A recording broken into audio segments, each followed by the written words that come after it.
Bonjour à tous, que la paix, que la joie de notre Seigneur Jésus-Christ soit avec vous partout où vous nous suivez. Bienvenue dans votre chaîne chrétienne, l'IFA TV, qui est une chaîne chrétienne qui expose la parole de notre Seigneur Jésus-Christ. Et je suis très contente d'être parmi vous. Je me nomme la sœur Peggy Onekanda. Aujourd'hui, vous êtes dans votre émission chrétienne qui s'intitule « Les femmes prophétiques en action ». Les femmes prophétiques en action, ce sont des femmes qui ont pour objectif d'éduquer, d'enseigner et pourquoi pas des femmes qui craignent le Seigneur. Alors aujourd'hui, je ne suis pas toute seule, je suis accompagnée avec ma bien-aimée Pasteur Myriam, dont je vais vous laisser le temps de la découvrir.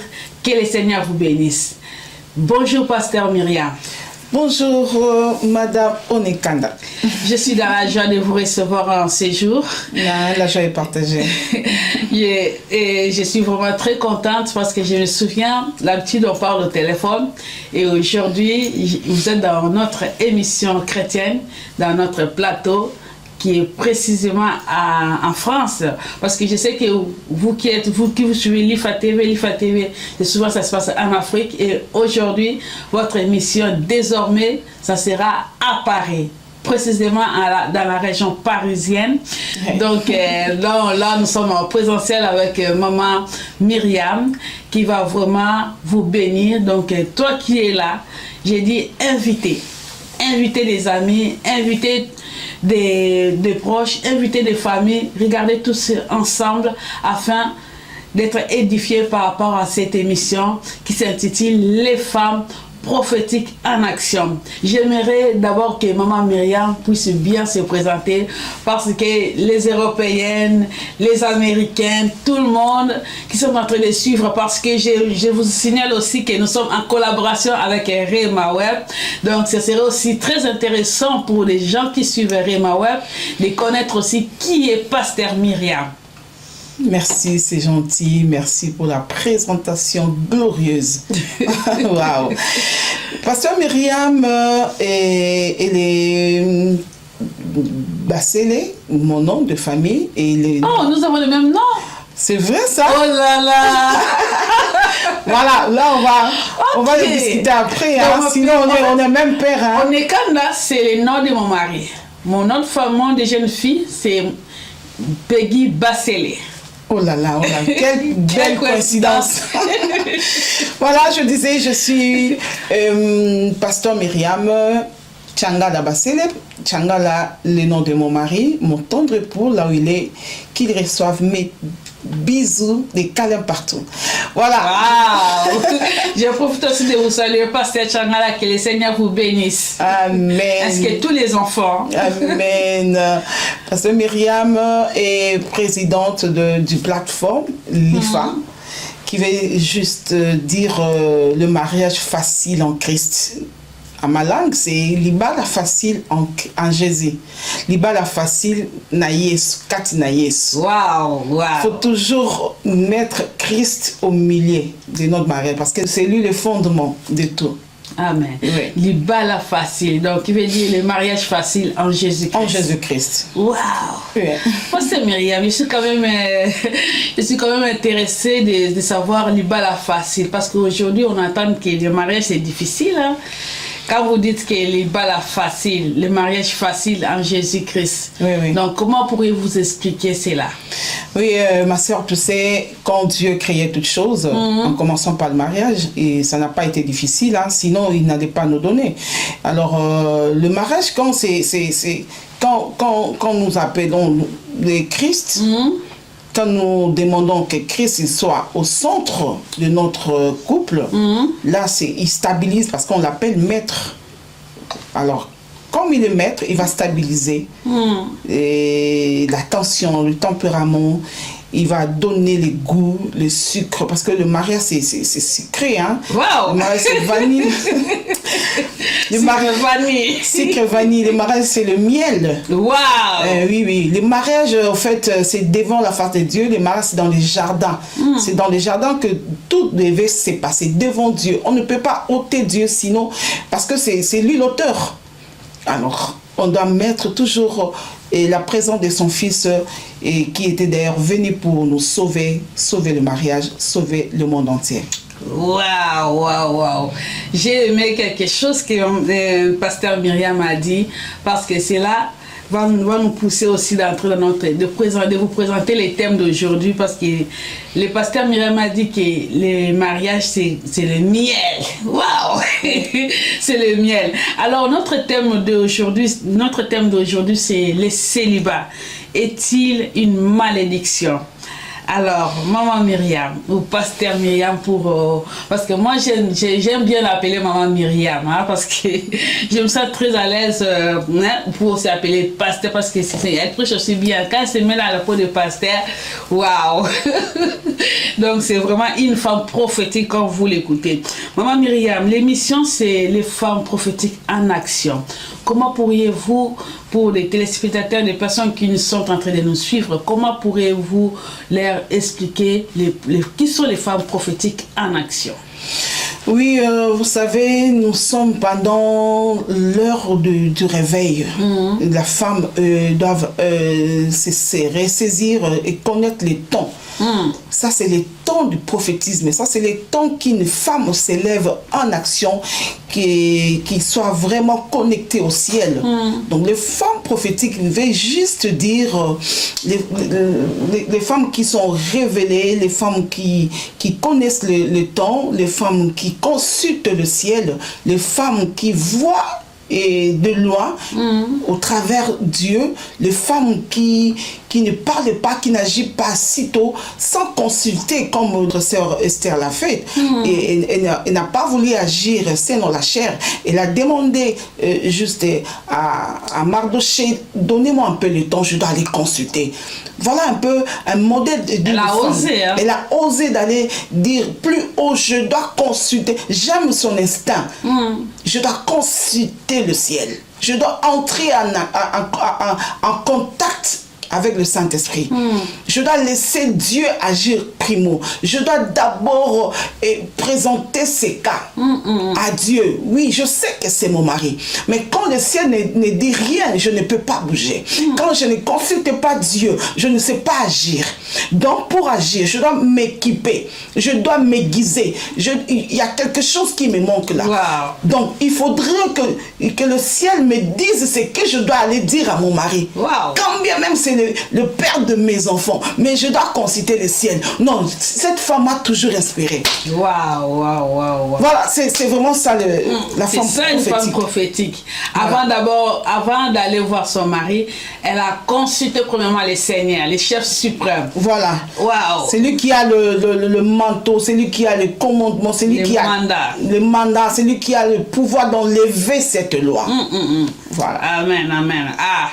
J'espère que vous qui êtes en train de me suivre, femme, jeune sœur, jeune maman, donc toi aussi, tu as aussi cette capacité d'être aussi une femme prophétique en action. Donc, elle est prophétique d'abord et en action. Comme on a vu Esther, c'est qu'elle a fait. Prophétique, d'abord en consultant le Seigneur, en action. Elle est partie affronter son mari, parce que quand on lit dans la Bible, avant que Esther puisse consulter son mari, elle doit avoir un mandat, une autorisation, mais les jours en question, elle s'est présentée toute seule. C'est ça vraiment qu'on dit action. Oui, parce qu'elle était bien garnie. Spirituellement, elle était équipée. Spirituellement, elle était envahie par les anges. Elle était armée. La Bible dit, nous sommes une grande armée. Les femmes sont d'une grande armée. Donc on doit s'élever seulement si nous consultons au préalable Dieu des armées. Waouh, ça sent, hein, ça sera chaud là. Ça sent la prophétie là. Donc, les femmes en action, on sent que quand maman Myriam parle, on sent que ça capte vraiment. Donc, je pense que vous serez bénis. Donc, restez connectés dans votre chaîne Lifa TV. Vous serez vraiment bénis. Alors, aujourd'hui, nous avons un thème très important qui s'intitule le célibat. Le célibat est-il une malédiction? Alors, maman Myriam, ou pasteur Myriam, si je peux me permettre, c'est quoi être un célibataire? Oui, c'est le contraire, moi je crois, en gros. Bref, c'est le contraire d'être marié. Il est seul, il vit seul, il est solitaire. Il n'est pas marié, il vit seul. Mais moi, je dirais que ce n'est pas une malédiction de se dire que non, je dois rester seul. Et il a ses raisons ou elle a ses raisons. Donc, ce n'est pas... parce qu'on voit aujourd'hui la sorcellerie en tout. Hein. Non, ce n'est pas un problème spirituel. Ah, aujourd'hui, parce qu'aujourd'hui, dans nos sujets de prière, vous allez voir des sœurs, surtout des sœurs, les frères aussi, il y a aussi des frères, hein, mais c'est souvent dans les sujets de prière que nous recevons, surtout dans Rema Web aussi. Tu vas entendre que pasteur, priez pour moi, je suis célibataire, il faut que je me marie. Oui. Quel conseil pouvez-vous donner à ces femmes-là qui veulent se marier à tout prix? Non, et elle manifeste déjà un besoin, c'est déjà bien. Vous savez, nous allons prendre la Bible, quand la Bible nous dit, à Genèse chapitre 2, verset 18, Dieu a dit, il n'est pas bon. Donc je lui donne raison, parce que la Bible est claire sur ça. La Bible dit, il n'est pas bon, ça c'est Dieu, il n'est pas bon que l'homme soit seul. Je le ferai une aide semblable à lui. Alors moi, je vais prendre ça d'une manière générale. Il n'est pas l'homme, donc l'homme, pas dans le sens des grands H, mais dans le sens général. Donc il n'est pas bon qu'on vive seul. Oui, je sais, c'est pas une malédiction d'être seul, mais non. Il faut quelque part chercher à accomplir les désirs de Dieu. Les désirs de Dieu, ce n'était pas de voir quelqu'un vivre seul. Moi, je vois aujourd'hui, il y a certains qui disent, ah, toi, tu es toujours seul, tu as un don de célibat. Est-ce que c'est un don? Parce que pour l'apôtre Paul, on sait que c'était un don. Est-ce que tout le monde a ce don d'être célibataire, de vivre dans les célibats, si on peut dire? Non, moi je dirais l'apôtre Paul, il a dit, et puis il a aussi conseillé, hein, il a conseillé pour certains de ne pas faire comme lui, parce qu'il a vu que le célibat, c'est un manque à gagner, moi je dirais. Parce que tu sais, quand Dieu dit, je suis en train de voir dans le prophétisme, dans le prophétique, quand Dieu a dit en Genèse 2, 18 qu'il n'est pas seul, parce que lui-même n'est pas seul dans le ciel. Il est entouré de chérubins, il est entouré de anges, il est entouré de gens tout autour de lui, son fils, l'esprit en lui. Donc il a si géré aussi, parce que la Bible dit, il nous a créés à son image, il nous a créés comme lui. Vous voyez?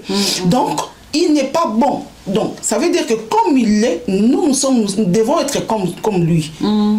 Alors, il n'est pas bon là, moi je dirais, Dieu avait raison. Regarde les dégâts que les gens commettent quand ils vivent seuls, quand ils sont seuls.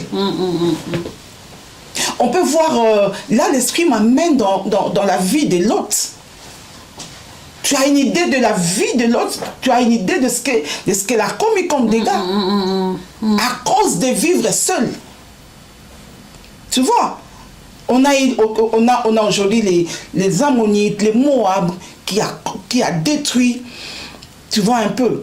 Tout ça parce qu'il y a eu même l'inceste pour la toute première fois dans l'histoire, dans la vie, qui est l'inceste. C'est à cause de manque d'accompagnement. Quand quelqu'un n'a pas un accompagnement, quelqu'un à côté de lui, il sera exposé à tout vent, exposé aux dégâts. Ah oui.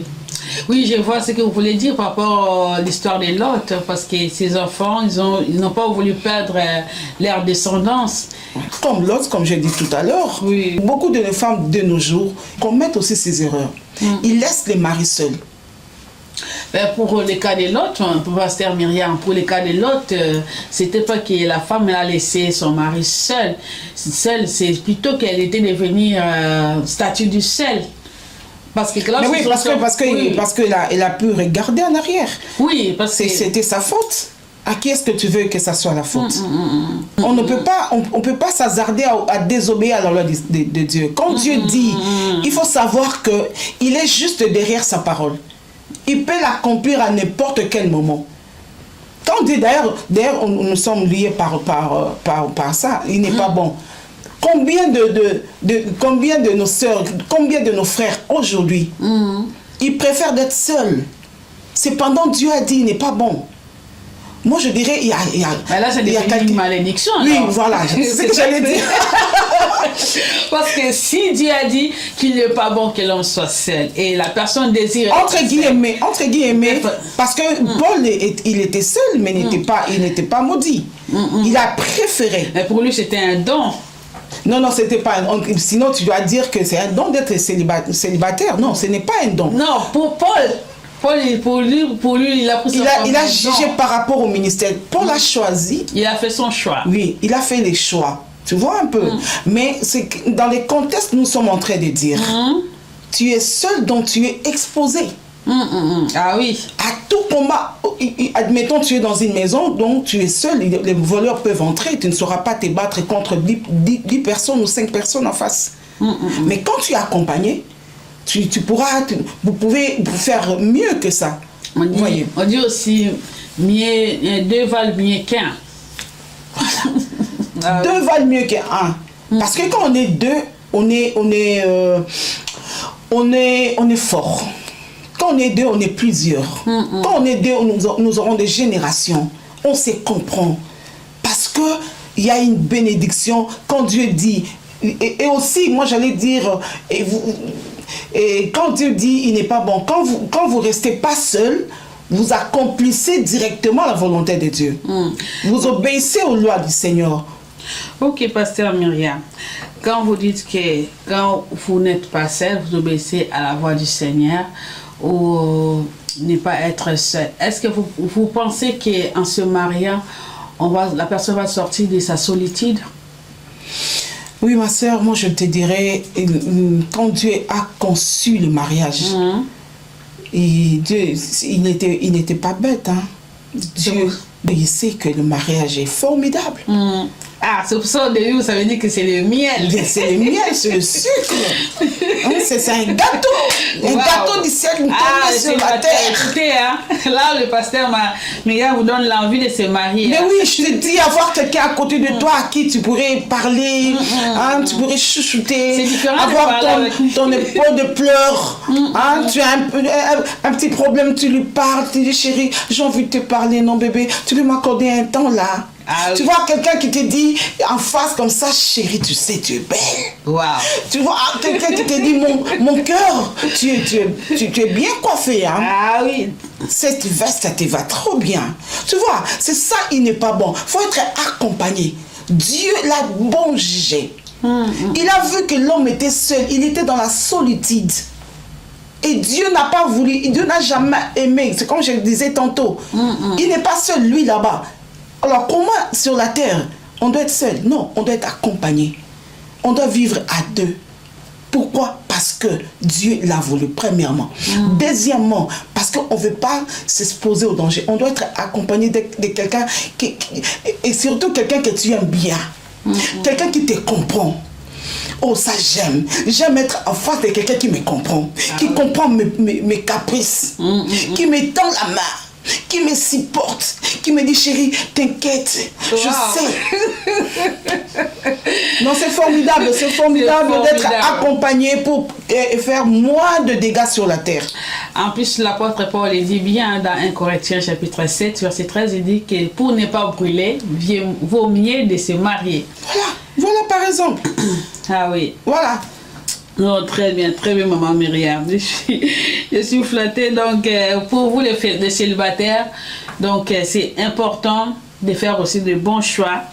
Parce qu'il y a certains aussi qui ont fait de mauvais choix, maman Myriam. Ils ne vont pas vivre ce que vous êtes en train de dire là. Au lieu de vivre le miel, ils vivent quoi? Qu'est-ce que je peux dire à place de miel? Ils vivent la solitude, ils vivent seuls. Les citrons.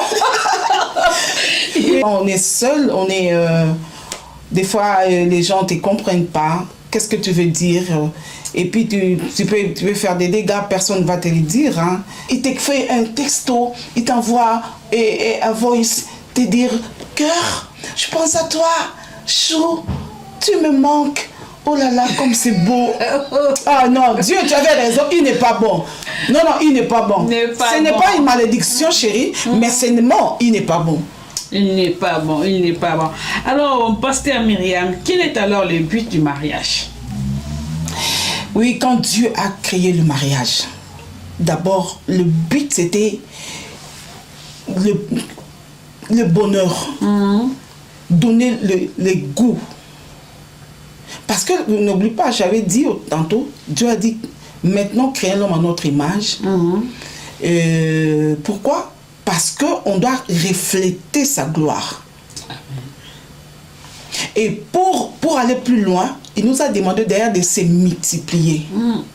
Or, on ne peut pas se multiplier quand on est seul. D'ailleurs, je rentre un peu en arrière. Pour avoir le pouvoir de se multiplier. Le but du mariage, ma soeur, je dirais, en un coup, Dieu voulait que l'homme soit béni. D'ailleurs, en Genèse 1, 27 à 28, Dieu a béni le mariage.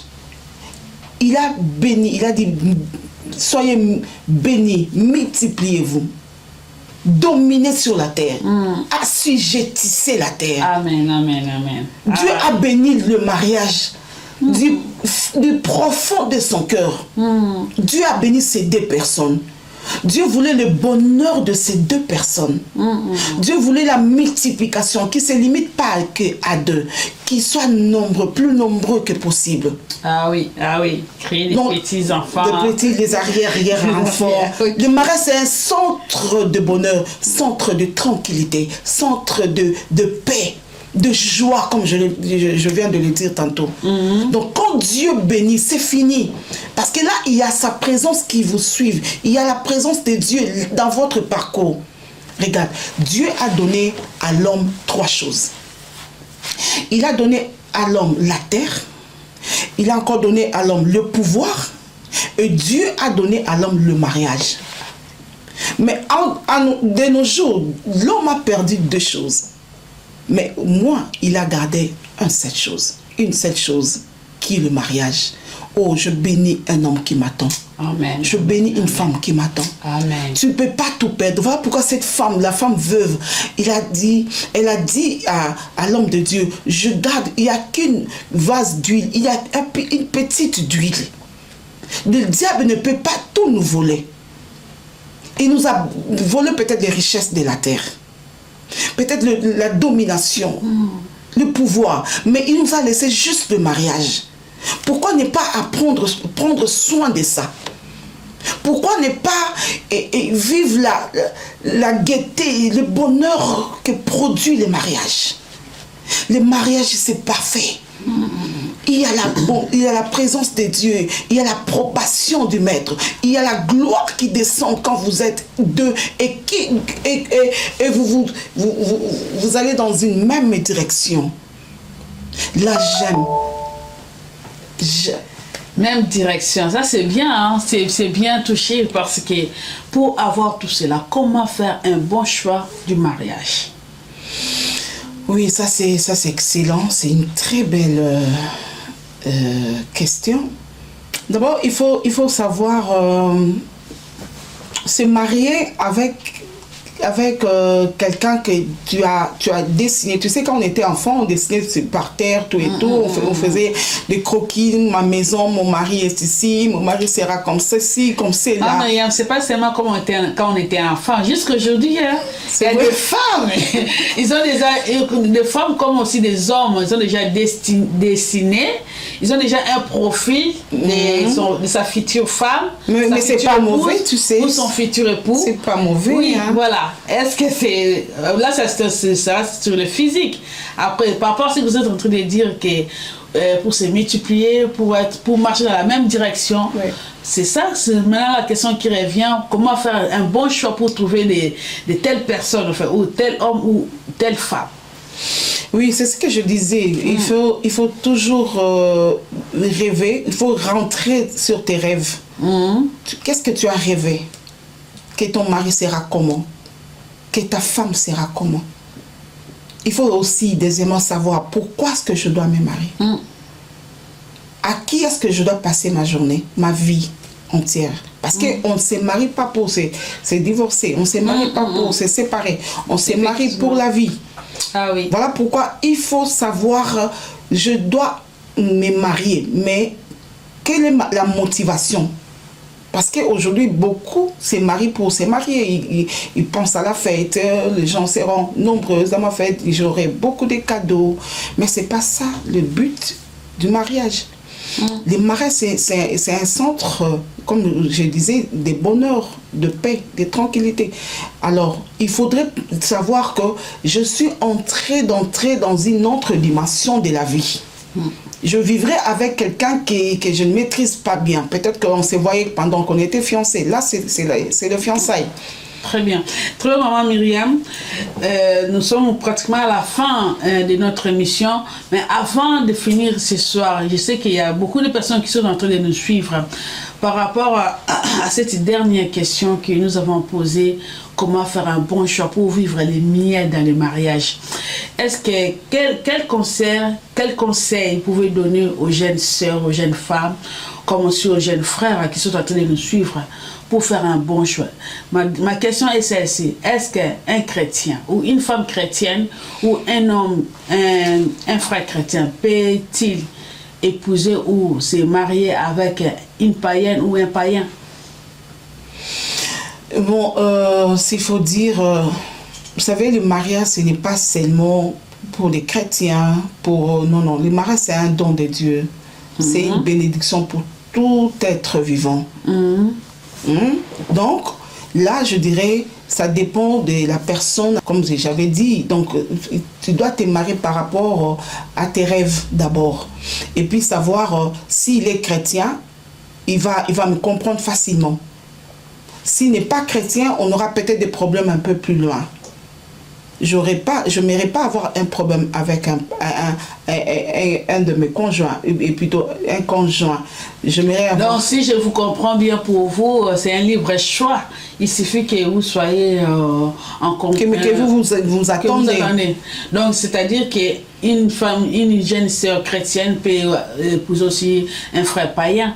Tu dois savoir une chose, comme moi par exemple qui est en face de toi, mon mari était païen plutôt. Et moi, j'étais chrétienne. D'accord. À l'époque, je me rappelle, chérie, tu te rappelles? Non, bébé, je sais que tu me suis là. Donc, mon mari était vraiment païen, totalement païen. Ok. Il fumait, il prenait la cigarette, et il était derrière des concerts. Tu vois un peu? Mais il était là, il m'a toujours coincé. Il m'a dit, c'est toi ma femme. Moi, je dis, non, il faut aller voir ailleurs. Moi, je ne suis pas ta femme. Mais je fais comme Samuel a dit. Samuel, il est allé réveiller Élie. Élie, il a dit, papa, tu m'appelles. Papa dit, non. Si tu entends encore cette voix-là, une voix qui t'appelle, dis à cette voix-là, mais voici. Ah oui. Donc, je suis allée consulter mon pasteur. Il faut toujours avoir des coachs. Amen. Pour celle ou celui qui veut faire le choix. Il faut toujours avoir des coachs. À qui est-ce que tu vas aller demander? Est-ce qu'il est vraiment lui? Est-ce qu'il regarde mon mari? Il prend de la drogue, il fume, il est derrière le danse mondaine, tout et tout. Peut-être que ton pasteur pourra bien te localiser. Moi, mon pasteur m'a dit à l'époque, il m'a dit, ma chérie, va, ne crains rien. Prie, le Seigneur saura te montrer. Et ma soeur, je dis, Seigneur, si c'est toi, permets à ce que je sois avec cet homme. Amen. Et au nom de l'amour, puisqu'il m'aimait, il tenait à moi. Il m'a dit, à partir d'aujourd'hui, je vais laisser de fumer. Wow. À partir d'aujourd'hui, je ne veux plus aller au concert. Wow. Je me rappelle, c'était le concert de Wenge, de Wenge, BCBG, je sais pas moi. Il allait tuer mon mari d'air. Alors, un jour, il m'a dit, je ne vais plus, je me réponds, parce que je t'aime, je tiens à toi. Il y a un esprit qui me dit, c'est toi ma femme. Oh, je bénis les jours que mon mari a dit ça. Amen, amen. Et là, j'étais convaincue. Et au début, ça n'a pas été, tu sais, le début n'a jamais été facile, hein. Puisque si c'est Dieu qui t'a dit, c'est là on revient. Il va t'équiper. Liba la face. Hein? À ma langue, liba la face. C'est-à-dire que les mariages faciles avec Christ. Si c'est Dieu qui marche avec toi. Voilà pourquoi, quand c'est une femme qui est chrétienne, ça peut marcher. Ça aussi, c'est différent. En fait, je ne dirais pas seulement que si une femme est chrétienne ou si une sœur est chrétienne. Non, même un frère, s'il est vraiment chrétien, il est vraiment converti, ça pourrait aussi passer. Et mon mari, aujourd'hui, m'a honoré. Je suis ce que je suis. Il me supporte. Il est derrière, c'est lui. Hein? Mon Mardoché. Donc, je ne peux pas faire sans lui. Il est en train de me pousser vers de l'avant. Alors si je te dis, je m'étais dit parce qu'il est païen, oui, c'est mon premier d'ailleurs partenaire. Tu vois, si j'avais vu seulement du côté païen, du côté l'ox, peut-être qu'il avait l'ox. Pourquoi j'ai posé cette question? Parce que c'est très important. Peut-être il y a ma soeur, tu es en train de nous suivre, il y a quelqu'un qui est à côté. Toi, tu mets des... tu dis non parce que tu regardes les spirituels, parce qu'aujourd'hui, les femmes mettent tout dans la spiritualité. Hein. Donc voilà, à condition que tu puisses aller consulter ton pasteur. Voilà. C'est ça aussi. Oui. Parce que sinon, tu risques de tomber. Si soit pour maman Myriam, c'est elle qui a gagné son mari. Mais peut-être toi, on ne sait pas. Si tu consultes pas ton pasteur, tu pourrais être gagné par les païens. Donc, il faut toujours, quand tu fais un choix, ou tu as quelqu'un ou un proposant, il faut toujours aller voir un homme de Dieu, parce qu'on l'appelle un homme de Dieu. Et consulte Dieu. Il n'a pas les mêmes yeux que nous, donc il a les yeux de l'Éternel. Donc, il pourra bien t'orienter pour ce choix de cette sœur qui est païenne ou ses frères cette sœur qui est païenne ou ses frères qui est païen, afin que vous puissiez faire un bon chemin ensemble. Nous sommes à la fin de notre émission de ce soir. Nous sommes vraiment bénis et je crois que ça ne sera pas la fin parce qu'aujourd'hui, mais nous allons continuer cette émission. Suivez-nous tous les vendredis à partir de 21h, heure de Paris. Vous serez bénis à travers cette chaîne chrétienne l'IFA TV. Alors, Maman Myriam, je reviens vers vous parce qu'il y a quand même des téléspectateurs qui sont bénis ce soir.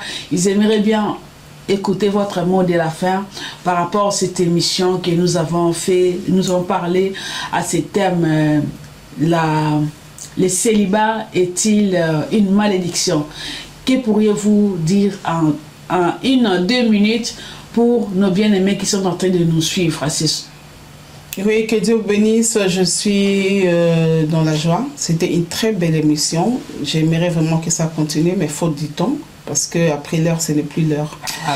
Et le mariage, c'est bon. Le mariage, je vous dis, vraiment, je vous dis, je vous jure même, le mariage est bon. Il faut pas rêver d'être seul. Oui, ça peut arriver que tu sois seul. Si tu trouves aussi, comme Paul a fait, tu trouves que tu t'en sors. Il n'y a pas le mal. Mais le mariage n'est pas mauvaise. Soyez à deux, vivez la vie à deux. Ça vous éviterait beaucoup de dégâts. Voilà, que Dieu vous bénisse. Merci ma soeur. Merci beaucoup, Pasteur Myriam, qui était notre invité d'aujourd'hui. Je crois qu'une personne est bénie. Sans plus tarder, avant de finir, je salue le prophète Joël Onekanda, que le Seigneur vous bénisse abondamment. J'ai béni la régie de l'IFA TV. J'ai béni toutes les personnes qui travaillent avec nous, parce qu'on n'est pas seul. Pour que vous puissiez vivre cette émission, il y a eu beaucoup, toute l'équipe, la régie, les caméramans, les photographes. Je vous salue tous, que le Seigneur vous bénisse tous abondamment. Et j'ai dit merci aussi à tous les téléspectateurs qui avaient suivi cette émission. Ne manquez pas d'aimer et de partager cette vidéo afin de bénir une personne. Aimez, c'est cliquer sur le pouce j'aime, voilà, le pouce bleu dans votre écran afin de bénir plusieurs personnes. Pourquoi pas partager aussi dans vos amis afin d'être édifiés à travers cette émission, les femmes prophétiques en action. Que le Seigneur vous bénisse. Je crois, si le Seigneur Jésus-Christ ne revient pas, nous allons nous retrouver à la prochaine. Soyez bénis. Que Dieu vous bénisse.